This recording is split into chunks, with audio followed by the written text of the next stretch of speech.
Lagi cari iPad yang sesuai dengan budget dan kebutuhan di tahun 2025? Kalian nonton video yang tepat karena saya akan kasih tahu iPad apa aja yang sudah ada di pasaran Indonesia sesuai dengan budget dan kebutuhan kalian, beserta kelebihan dan kekurangannya. Tapi sebelum lanjut ke pembahasannya, bantu support channel ini juga dengan klik tombol subscribe dan like juga videonya. Dari yang pertama dulu, ada iPad 10 dengan ukuran bentang layar 10,9 inch. iPad ini cocok banget bagi kalian yang pengen punya iPad untuk sekedar streaming film, nonton YouTube, browsing internet, atau untuk mencatat materi sekolah atau kuliah. Chipsetnya masih pakai A14 Bionic dengan RAM 4GB, kamera belakang 12 megapiksel tanpa flash, dan juga pakai fingerprint di power button. Kelebihan dari iPad 10 ini, kamera depannya sudah pindah landscape. Jadi iPad ini cocok untuk kalian yang sering melakukan Zoom meeting atau video conference karena posisi kamera depan yang pas saat kalian meletakkan iPad ini di posisi landscape. Colokan atau portnya sudah USB Type-C 2.0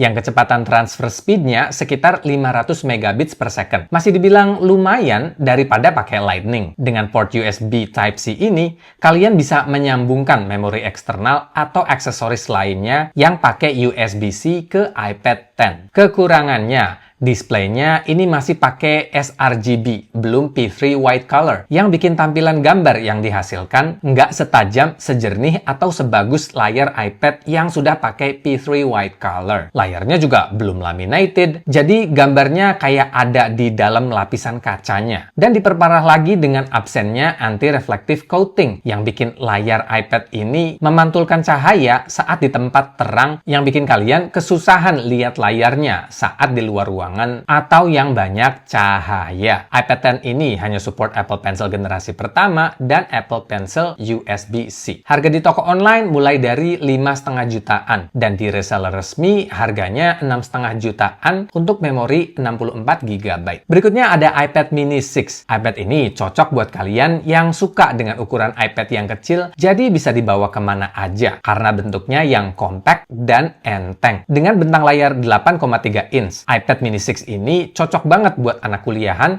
yang suka taking notes di iPad. iPad ini juga cocok banget buat kalian para gamers karena pas banget di genggaman dan beratnya yang ringan. Kalian masih bisa main game sekelas Genshin Impact atau game-game grafik tinggi lainnya berkat chipset A15 Bionic dan didukung dengan layar yang sudah P3 white color, sudah laminated display, dan sudah dilapisi anti-reflective coating. iPad ini sudah pakai USB-C port, fingerprint di power button, dan support Apple Pencil generasi kedua yang cocok untuk gambar-gambar, membuat sketsa, atau ilustrasi. Atau kalau untuk sekedar taking notes, bisa pakai Apple Pencil USB-C yang harganya lebih murah. iPad mini 6 masih oke untuk ngedit foto atau video untuk sosial media seperti Instagram Reel, TikTok, atau YouTube Short. Harga iPad mini 6 ini di kisaran 6 jutaan di toko online dan 7.600.000-an di reseller resmi. Kekurangannya, harga segitu cuma dapat memori 64GB yang bisa dibilang kurang banget untuk iPad yang bakal dipakai untuk produktivitas intens. Apalagi kalau untuk gaming dan ngedit video ya, pasti cepet banget penuh memorinya. Kalau ambil memori yang 256GB, harganya hampir 9 jutaan. Dengan duit segitu, kalian bisa dapat iPad yang akan saya bahas berikutnya, yaitu iPad mini 7. Secara fisik sama plek, nggak ada sedikit pun yang berubah dari iPad mini 6. Yang berubah itu jeroannya yang sudah pakai chipset A17 Pro dengan RAM sudah 8GB. Chipset ini sudah support Apple Intelligence,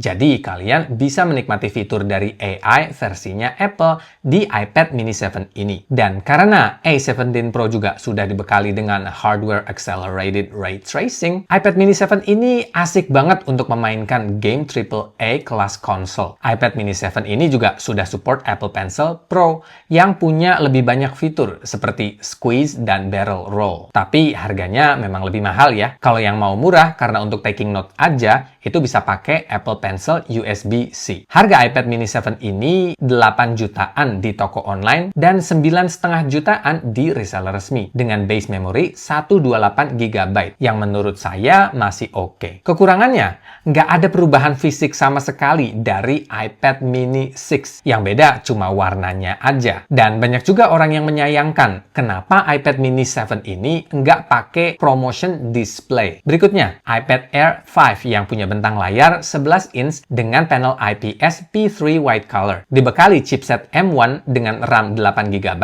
iPad Air 5 ini cocok banget buat kalian yang lagi nyari iPad untuk kebutuhan produktivitas yang lebih intens seperti ngedit foto atau video, gambar, desain grafis, atau basic coding. USB-C portnya punya kecepatan transfer speed sampai 10 gigabits per second. Dan karena pakai M-chip, iPad Air 5 ini kebagian fitur Apple Intelligence. iPad Air 5 sudah support Apple Magic Keyboard, Apple Pencil generasi kedua, dan Apple Pencil USB-C. Kekurangannya, refresh rate-nya masih mentok di 60 Hz. Kamera depan posisinya masih vertikal, dan base model yang harganya 7 jutaan masih pakai memori 64 GB, yang kurang banget untuk iPad yang bakal dipakai untuk produktivitas yang intens. Dan harganya naik jadi 10 jutaan untuk yang memorinya 256 GB. Atau ambil yang ini aja, iPad Air 6 dengan harga 9 jutaan, kalian sudah dapat sebuah iPad dengan chipset M2 dan RAM 8 GB dengan memori 128 GB dan pastinya support Apple Intelligence. Secara keseluruhan, iPad Air ini juga nggak ada beda dengan iPad Air 5. Yang jadi nilai plusnya adalah kamera depan yang sudah pindah posisi ke landscape yang cocok untuk video call atau Zoom meeting. Sudah pakai Wi-Fi 6E dan Bluetooth 5.3. iPad Air 6 ini juga support Magic Keyboard, Apple Pencil Pro, dan Apple Pencil USB-C. iPad Air 6 ini juga punya ukuran yang lebih besar, yaitu 13 inch. Kalau kalian suka dengan iPad yang ukurannya lebih besar, tapi harganya di kisaran 14 jutaan. Kekurangannya, belum ada promotion display, desainnya sama persis dengan iPad Air 5, dengan pilihan warna yang bisa dibilang lebih membosankan dibanding Air 5 yang punya warna lebih tajam.